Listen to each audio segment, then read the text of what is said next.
What's going on, y'all? Welcome back to 8 Cubes, the show where myself and Lamby series, two of Marvel Snap's best players, break down the most important topics in Marvel Snap. We're going to start with the upcoming card, Namora. Now, a lot of people look at Namora and they say, this card is an honor reveal, this card is not going to be good into Leech. I have a counter proposal. This card is good with Leech.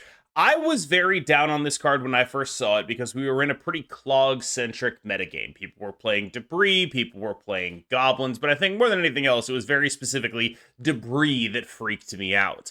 Even then, when you look at like the baseline stats of Namora, that is a 516 on base rate if you can make it work.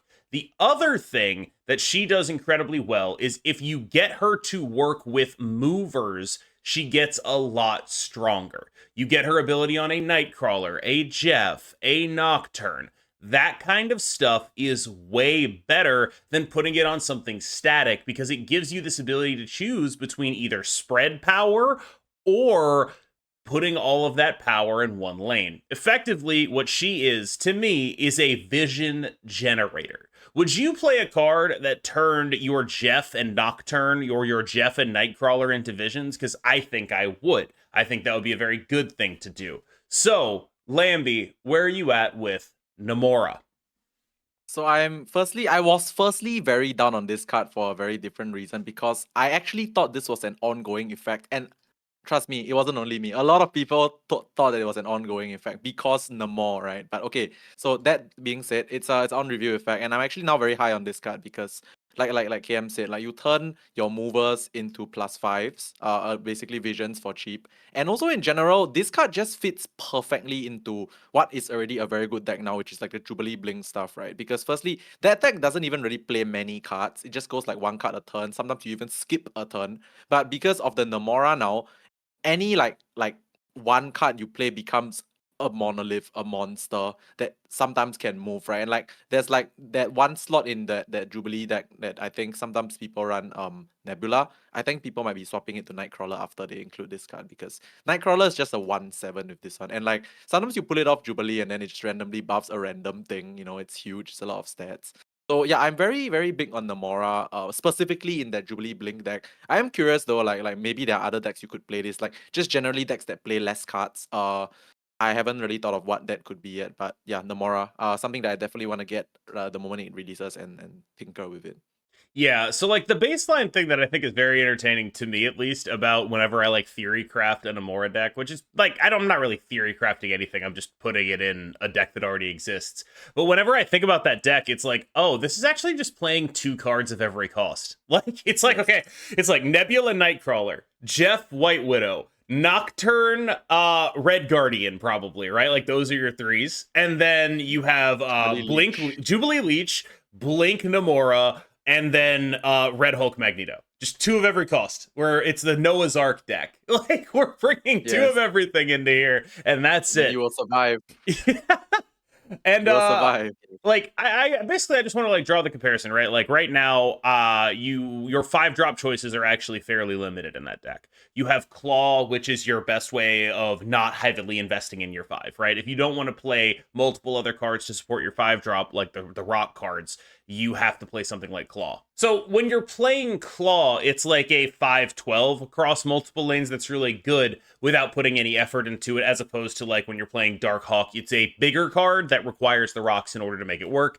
So if you don't want to invest the deck slots in playing the rocks, and we'll kind of get to that a bit later, you end up in a situation where Namora actually is just kind of a baseline big card that as long as you can even come close to getting value off of this card, as long as you're not getting like hard countered by debris or whatnot, and we've seen from cards like Galactus that are hard countered by debris, it's usually not enough to keep them down when they are actually good. Is just the existence of this one card is usually not enough to keep them down. We'll see if that ends up working because like debris has help in the form of White Widow now. There's like more ways to make this work.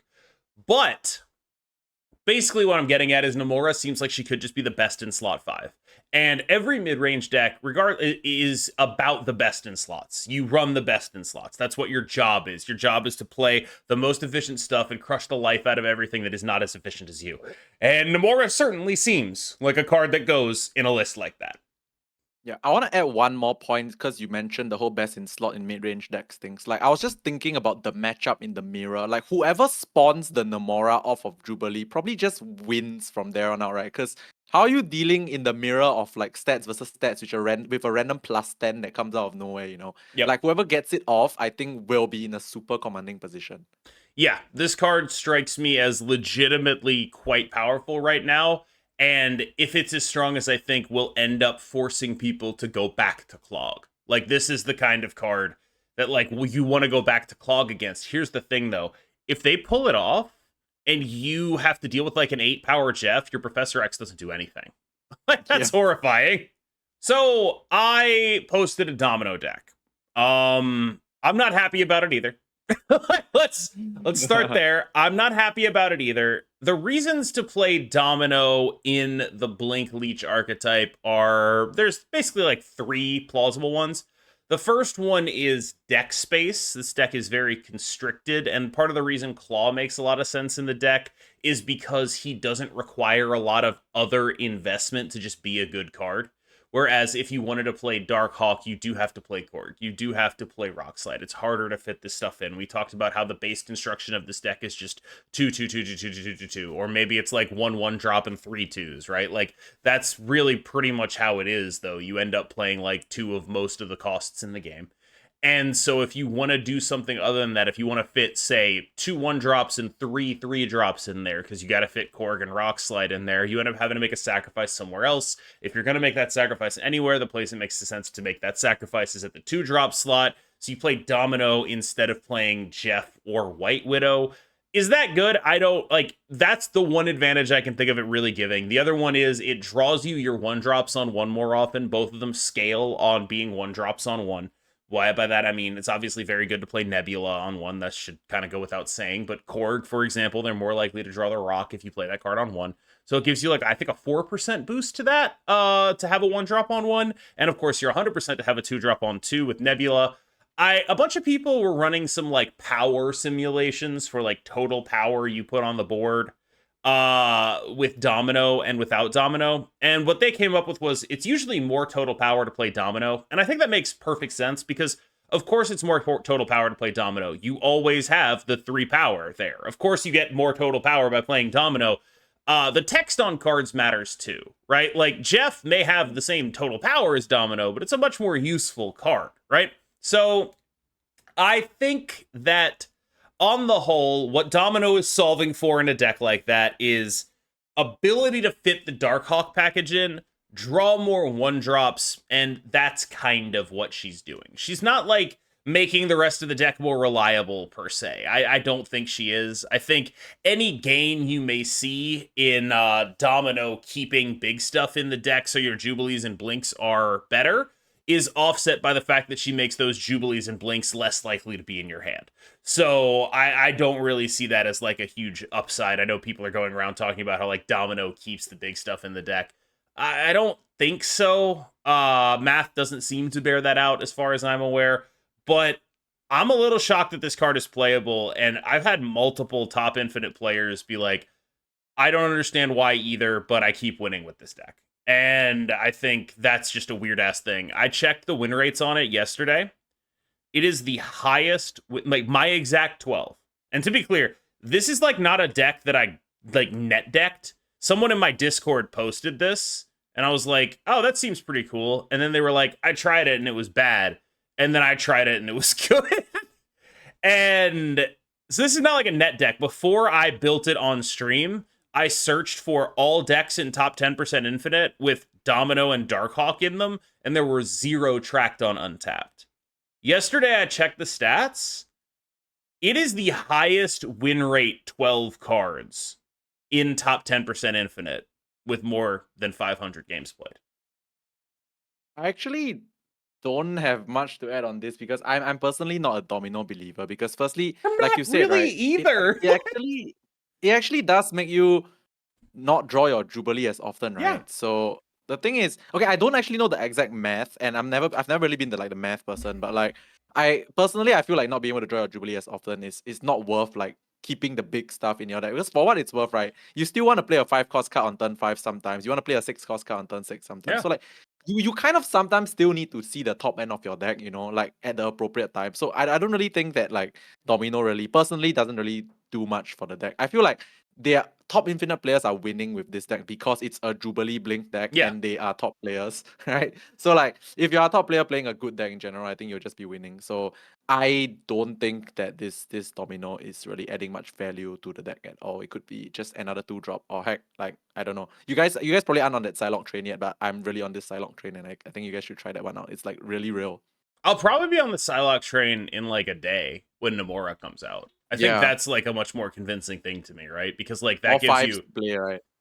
Well, it's not even like more fives to play. It's like people are so worried about Leech, right? So Sure. one really good way to make sure your Namora doesn't get leeched is just play it on turn Play 4. the 5 on the Leech turn, yeah. and you like, and then you're just like, okay, yeah, I'm way too far ahead for your Leech to matter, right? Like that is like the thought process behind Psylocke making sense in the deck going forward. I think that's like a thing I'm kind of into right now. But that won't be true until she comes out. And I don't know, like this Domino thing is really throwing me for a loop, man, because I gotta imagine it's not that good. Like, because yeah, you're right. It's dropping the specific incidence of like every good thing you're doing at the top end of the game. But here's the thing that I keep thinking about. What if all our plans are replaceable? What if Leech into Blink is basically the same as Jubilee into Darkhawk? What if all of that is just kind of the same thing? How, What do you mean by same thing? Like, what I'm saying is, what if, like, people keep focus on it reduces your incidence of Jubilee into Blink or Leech into Blink? And like, yeah, it does. Does it also, and I think it has to somehow mathematically reduce your incidence of any 4-drop into any 5-drop into any 6-drop? Because if we assume that basically, because all the 4, 5, 6 curves in this deck are insanely messed up. Like, they're all just ridiculous things to do. Like, Jubilee Leech is not even necessarily going to be more power than, like, Jubilee Darkhawk. Or Jubilee Blink is not even necessarily going to be more power than Jubilee Darkhawk, depending on what the early game was.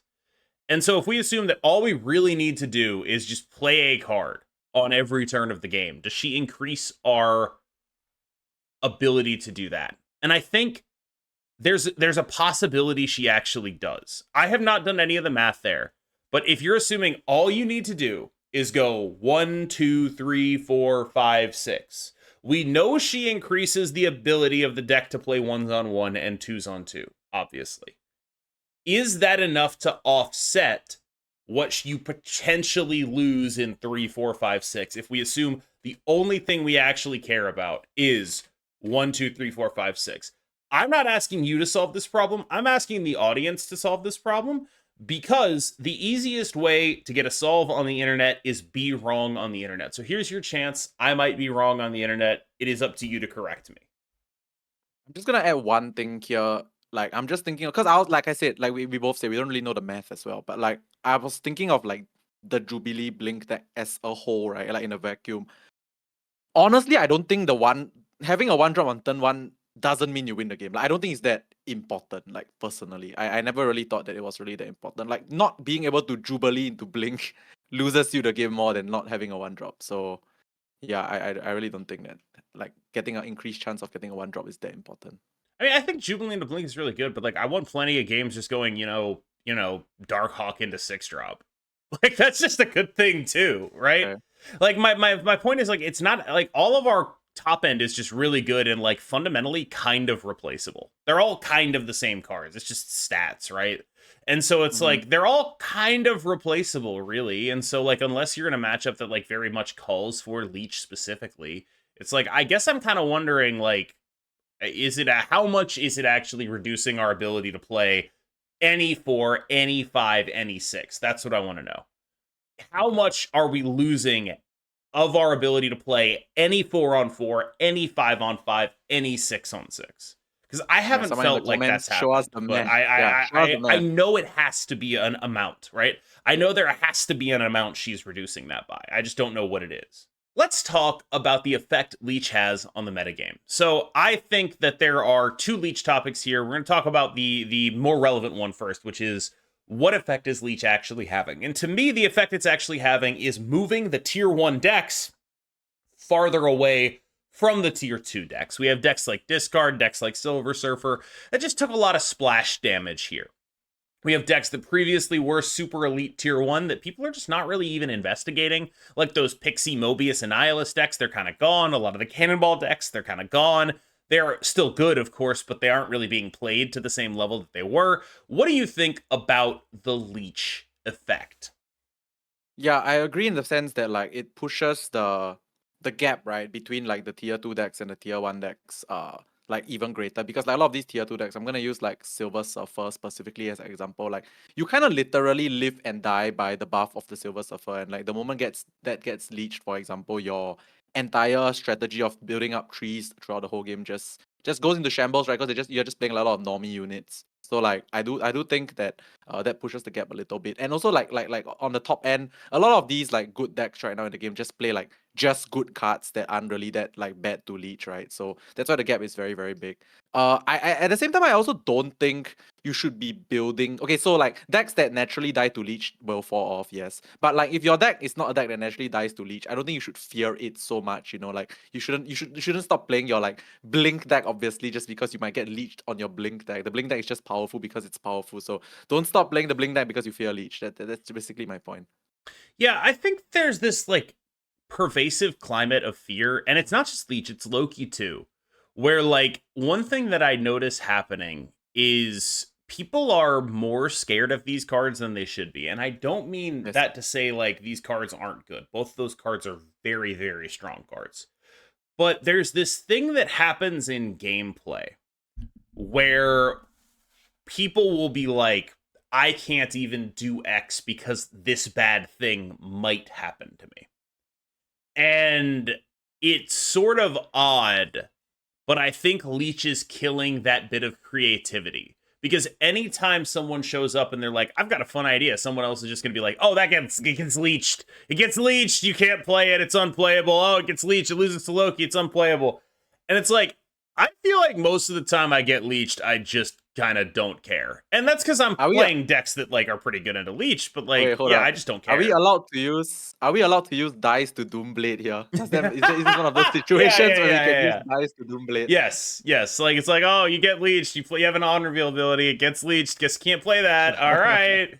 Like I don't know. It's definitely a bit like that where it feels like the influence the card has is a bit outsized to the actual impact it has in a game. Yeah, honestly, I also think that like, okay, the thing about Leech, right? So as you were saying that, I was thinking of some scenarios, and then I realized that like, let me just give you like two scenarios, okay? So let's say someone snaps you on turn 4 because they want to leech you, right? Then you're like, okay, fine, I get leech. They snap me because of the leech. But do you really die? You only really die if they leech you and then blink the leech, right? So it's not really about getting leeched. It's about getting leech and the leech getting blinked into a red hawk, then you die a bit more. So yeah, like you said, the leech effect is not really the leech effect. The leech effect is more like the leech into blink effect. Like it's actually like that Yeah. instead. And honestly, that is because like you could even call it like the Jubilee into blink effect, because that is still a lot of power, right? Like leech invalidates some on reviews and then it gets blinked away. Jubilee puts another big thing on the board, then gets blinked away into something even bigger. So all those things are the ones that actually make you lose the game, not the fact that you can't play your on review cards. This is the second of the leech topics, and it's very much a KM has something that he's annoyed about on the internet topic. I keep seeing people saying, Leech didn't kill Hela. That means this buff was a mistake. And I think that is just like egregiously misrepresenting everything the devs have said about why this buff happened, right? Like, they name checked 4 cards in the Leech buff section. They were Hela, yes. Jane Foster, Annihilus, and Cannonball. Now look me in the eyes, viewer. Look me in the eyes and tell me all 4 of those cards have not been significantly negatively impacted by Leech. And everyone like is mad that it didn't literally kill Hela. And it's like the card got meaningfully worse. There is now a deck you can play if you want to counter it. Annihilus is no longer running the meta. Cannonball is no longer running the meta. Jane Foster is borderline unplayable, which actually kind of sucks because I really did like that Thor deck, but what can you do, right? Like, there is this idea that because that like I don't know where people got it, that the Leech buff was targeted only at Hela, and because it didn't kill her, it is a failure. And every time anyone asks the devs about this, they'll say the same thing, which is, it wasn't only targeted at Hela. It was targeted at a bunch of stuff. Hela wasn't even the best of the stuff we were aiming at there. But people still run with this talking point, and it's pissing me off. Stop running with this talking point. If you want to talk about why Leech is bad for the game, do that on the merits of Leech. Do that on the merits of Leech. Don't be like, oh, Leech didn't kill Hela. Talk about why it's bad for the game. Talk about the increasing gap between tier 1 and tier 2. Talk about how so many on reveals are key to being able to brew. Talk about how it makes people feel bad. Talk about any of that stuff. Do not talk about how, oh, it didn't kill Hela. It did a bunch of damage there. We need to be real about that. Yeah, I mean, the fact that we were just talking about like how it would like put Surfer decks into like it basically made Surfer decks disappear, right? Because your Right. one key card just kind of just like is in shambles when you leech, right? Hela's like another one of those things. Like your whole purpose of your deck is to literally just throw everything away and then play that one on review card, right? So the leech just being a meta, like in the meta right now, will definitely affect like Hela's play rate, like for sure. Like it for sure affects the win rate of the deck as Yep. well, right? Because your whole purpose is to just set up for that one thing, and then one thing gets stopped by a turn 4 leech if you have the Hela in hand. So yeah, I mean, to me, it's kind of obvious. Like it just makes a lot of sense that the leech is affecting the play rate of the card, win rate of the card. And it's affecting, like, imagine going to school, right? And you're like, these are the 4 things we're trying to do. And you do 3 of those things and then like maybe half of the 4th. And, that's like a solid 87.5, right? Like, that's like a solid B plus. And everyone is like, actually, because you didn't do 100% of the 4th, that's an F. That would suck. That would suck so bad. And that's what's happening here, where it's like they buffed this card. It did basically most of the stuff they wanted to. You can argue it had some knock-on effects that were bad, and I would argue that. I would definitely argue that I think Leech is having some bad effects on the metagame that maybe weren't foreseen. I don't know. I don't know if they foresaw them. But it did what they wanted it to do. It definitely provided a counterweight to that stuff for sure. That's not even in question. Those were like all cards that were on my tier list at the top of my tier list, and now they're just kind of there. Let's talk about Sasquatch, the 6/10 that everyone is saying is going to be the best card this season. I think one thing that people need to do is start evaluating things in newer contexts, because everyone who's saying Sasquatch is going to be an amazing card was talking about in a world where people were already tempoing Mysterio to get Mockingbirds out. I don't know how true that is anymore. I don't know if that is a thing that is happening anymore. I'm wondering if you think that Sasquatch can make us go back to that.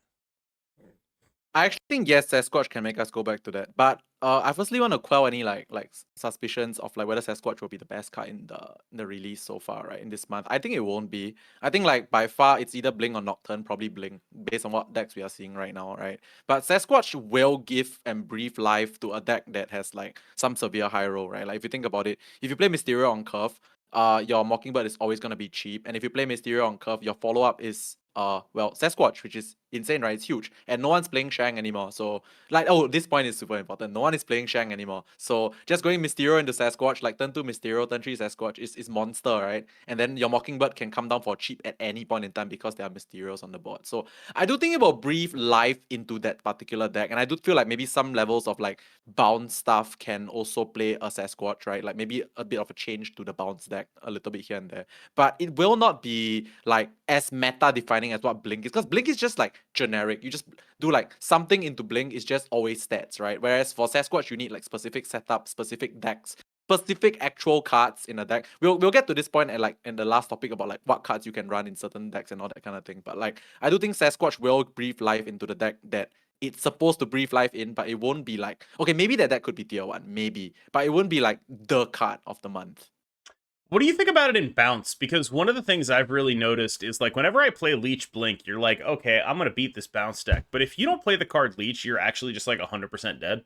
Like, you actually cannot beat a bounce deck. They just do points better than you. Like, you just instantly die if they like it's just like, oh man, they're just going to play like 50 points on the final turn of the game and I don't have enough to beat that. So what is your thought on that matchup? Because I think a lot of people, when they're asked, are just like, oh yeah, it's Blink favored. And it's like, kind of only if you leech. Because if you're not leeching, and even if you are leeching sometimes, like, you still might lose to a bunch of 1/6 demons. Like, this is like, there's some real power in that deck. And Actually the think like it I actually think my super early version of the Jubilee Blink deck with a Sandman would be good like into bounce, but mm, specifically that one. But mm, obviously Sandman isn't good into like anything else right now. So but that's one thing to consider. And yeah, you're right on the fact that Leech doesn't really do like much to the bounce deck right now. Because like mentioned in the previous video, right? You just go Hood on one, Angela, Bishop, all these already will grow regardless yeah. of what you play. Even if your cards are complete blank or all Quicksilvers and Dominos, like the cards on the board will already grow, and Leech is just nothing at that point in time. Yeah. So that being said, though, since we're on this Sasquatch topic, I do feel like because we had this debate in the previous episode regarding like Monkey and Sage, Monkey or Sage, Sage Iron Man or whatever. I feel like as long as you rely less on the Monkey, you actually can rely a bit of the Sasquatch in the bounce decks because Monkey requires you to play Mysterio Monkey 1-drop on turn 6, right? Whereas if you shift away from Monkey, you can just have Mysterios on the board for whatever reason to buff your Bishop, buff your Angela, and your Sage or whatever. And then since they are already on the board, the Sasquatch will always be cheap. So that's like a more like tempo-ish bounce deck, less burst-ish bounce deck. I think that might be something we can consider. Yeah, like I am continually struck by just the total amount of power these bounce decks can output. Yes. Because, like, yeah, you kind of get leeched badly, and that does hurt.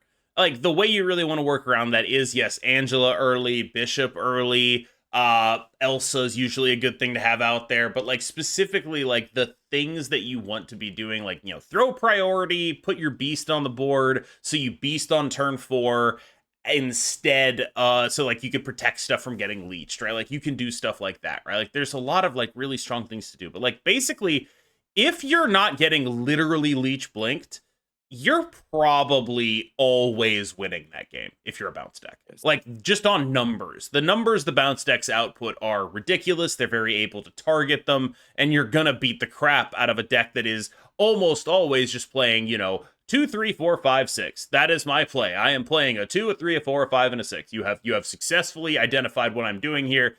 And if you're a deck that can play like bounce, you just beat the crap out of that. I want to talk about arguably the biggest balance outlier in the game right now. That's Nocturne.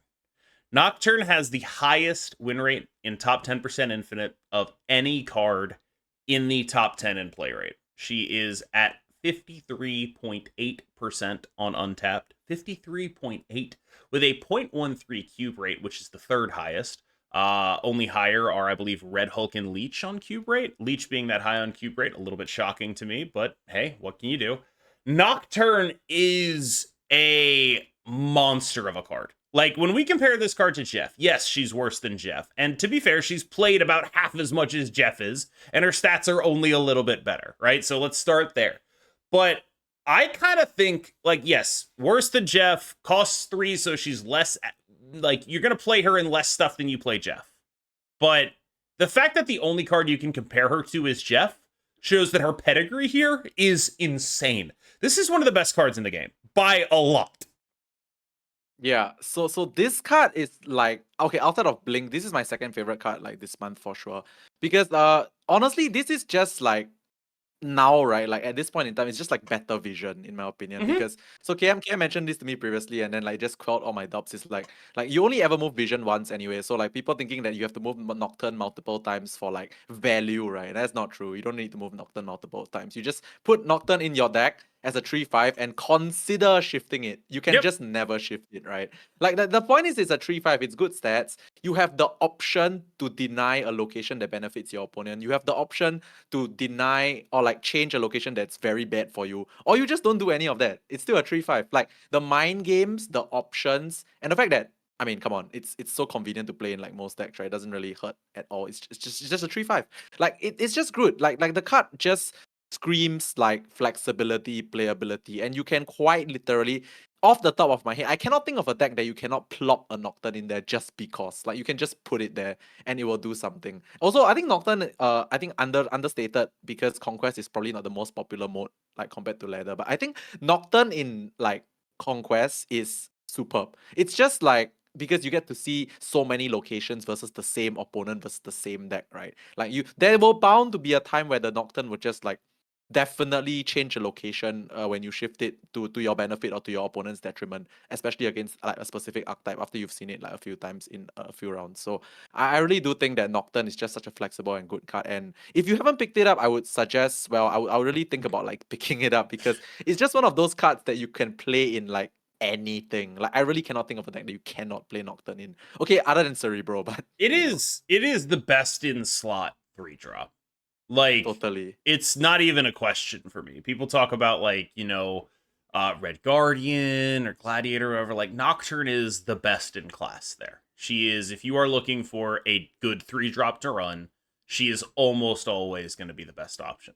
It's crazy. She is the Jeff of 3-drops. And like, yes, the Jeff of 3-drops is worse than the Jeff Oh of yeah. 2-drops because 2-drops are stronger, right? Like, costing 2 is a superpower, right? We've talked about this, but like, the Jeff of 3-drops is still a pretty good card. Oh, on that note, is Sage the Angela of 3-drop? Since we're on this topic, does that make sense? Or is Actually, Bishop the yeah. No, Angela? I mean, I think Bishop's the Angela, but like Sage is like the, I don't know. I don't think I like the what of 3-drops. Sage is like, I don't know, the Darkhawk of 3-drops, where it's just like, this is unaccountably large for no reason. It's the chimichanga of 3-drops. Based on your terminology, it's the she's just chimichanga. she's just eating a bunch of chimichangas, dude. So, kind of related to the last topic, I think that I've talked a little bit about how it feels like they are better at balance recently. They've stopped releasing like super broken stuff and just started releasing good stuff that stays within the range. But what that also meant was they made more bad cards that would have been bad in previous like design regimes. They've just been good, right? Like I could very easily see Sage being just like a Havoc type card that sucked, right? That no one ever bought, no one was interested in, but it came out and it was good, right? Like it's a very easy thing for me to imagine. And so when I think about what effects that has had, in terms of being someone who recommends whether people buy cards or not, I think that that job has changed. That job used to be about identifying the raw power of cards. That job is not about that anymore. All of these cards are strong. Every card they make is good at something, right? What it's about now is identifying what the metagame will care about. And that's a much harder job. And I don't know if people have realized that yet. But this is like something that I've been thinking about a lot recently. I think that card evaluation right now in Snap has gotten to the point where we can basically just trust that whatever they're putting out is going to be strong. And what we Yeah, need to do is figure out where it fits. exactly. Yeah, so we had this topic a few episodes ago about like this month's cards, like the Blink season. It's just all good, right? Like in general, they're all playable cards, and you would see them being played in like multiple different styles of decks. Obviously, Blink went over the top; it's played in like everything. But like if you look at next month, I cannot remember. I think I can remember roughly all the effects, but like Phasmos, Dina, Cersei, just to name a few, like they are all just cards that scream good, right? And I feel like a lot of it is also because they are tagged to decent stats. Like I look at like one of the card effects which I thought was really, really good. Grandmaster, oh it was really, really bad. like because Grandmaster had no stats, right? Yeah. Like so a lot of these cards, like they actually have stats. So it just brings me back to the point that I feel like yes, they are releasing cards that are just generally good, but they're also generally good because they have good stats, which also brings me back to the point that I think stats just wins games. Because like next month's cards have good effects tagged to good stats. I think almost every card in Marvel Snap is at most 2 power away from being a meta card. At most Exactly. 2 power. It's all about So the stats, man. yes, like if you take any card in Marvel Snap probably and give it 2 power, and I know people are gonna be like, oh, Cerebro, shut up. Like if you take any Oh my card in god. Marvel Snap and give it 2 power, it is probably gonna be meta relevant. Or at least Yeah, look at like Claw. Look at Claw, man. yes, Claw is the exact example of this, right? Like, what if you gave Miles Morales 2 power? That's a really Holy good shit. card, right? Like what if you gave 1-7. yes, it's just like it's a ridiculous thing. It's a ridiculous card, right? Like that. Like what if you gave I don't know Zabu 2 power? It's ridiculous. What if you gave Grandmaster 2 power? It's Oh, ridiculous. Punisher, man. What if you Punisher. gave I want to play Punisher 2 Punisher. power? What if you gave Captain America 2 power? Like all of this stuff. It's like you take the worst cards in the game, you slap 2 power on them, they're probably really good. And so It's- that sort of speaks to generally Marvel Snap being a balanced game. There are not things that are massive outliers here. Everything is pretty close to being within the range of good. And the question for you is, you only have 12 deck slots. How do you use them the best? Because there's only 12 slots, there's extra importance on running the absolute best things in those slots. Finally, let's talk about big stuff. Lamby wanted to talk about big stuff, which is weird. Normally, I'm the big stuff guy. Lamby wanted to talk about big stuff. Let's go. Yeah, normally I talk about like a small junk package in your decks. Today I Yeah. talk about the big package in your decks, man. All right, so basically I get this question a lot because the Jubilee Blink decks are very, very popular right now. And I was super high on this whole Jublink even before Blink was released, right? So a lot of people ask me this question like, oh, Lamby, you love this deck. I also love this deck. This deck is meta right now.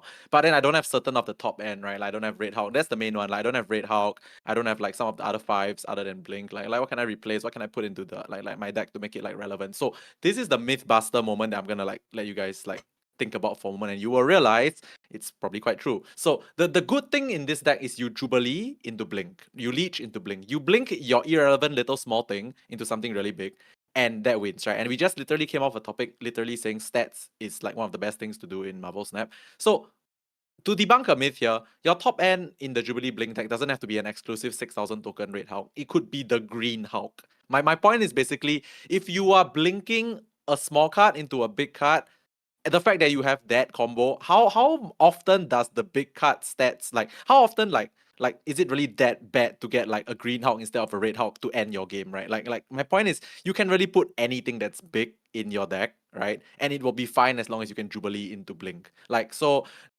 basically I really just feel like this deck is so powerful because of Jubilee Blink that you can literally run anything of size at the top end. People are doing Magneto, people are doing Doom, people are doing obviously the Red Hulk, which means you can also just do the Green Hulk and your Magneto, the Green Hulk and your Doom. Like if you get the 4 into 5, that just wins games, right? So I will say one dynamic that I've noticed a lot of in this deck, to me at least, is I prefer the big guys that go tall in one lane to the ones that spread power.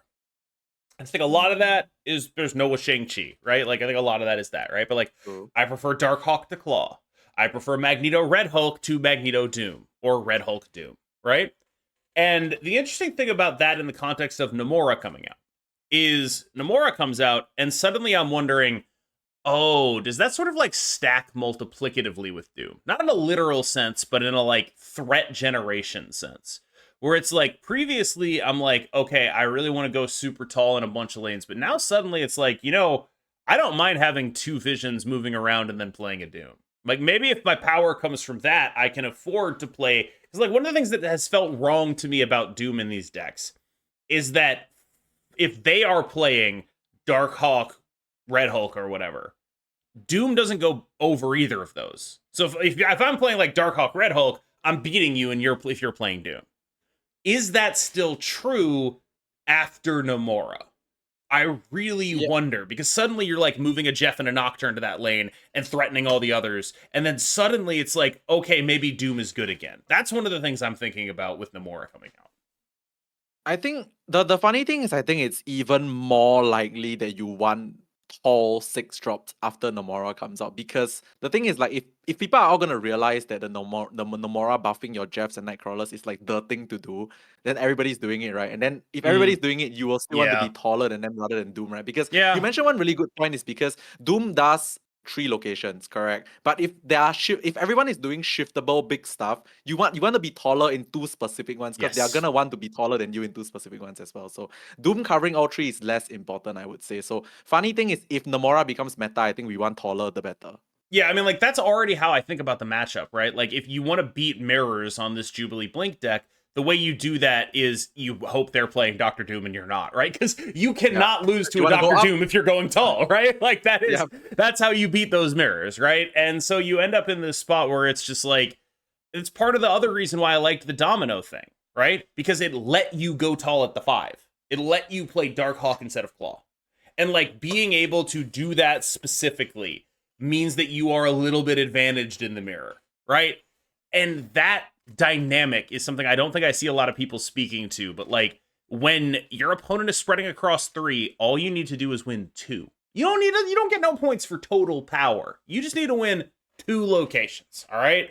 And I think that like a lot of my deck building in that space is informed by realizing that, I think.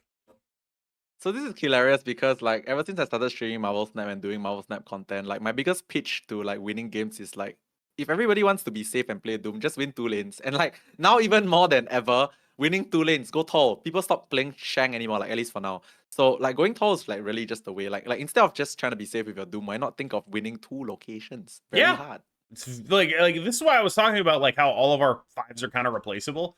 Where it's like, yeah, okay, Yeah. I Darkhawk, I go Leech Darkhawk, you know, that's still like 17 power or whatever, right? Over those two cards. It's not as good as Leech Blink, but it's not far off Leech Blink. And it's like, all right, you know, Leech Darkhawk, and then I play a 6-drop. And it's like, okay, well, I've gone very tall in 2 lanes. That wins a lot of games.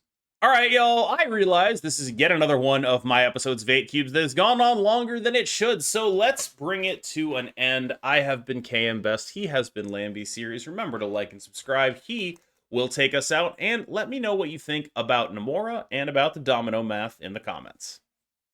Thank you so much for being here with us once again. And if you like what you just saw, comment, subscribe, and we'll see you guys in the next one on my channel. Bye bye, guys.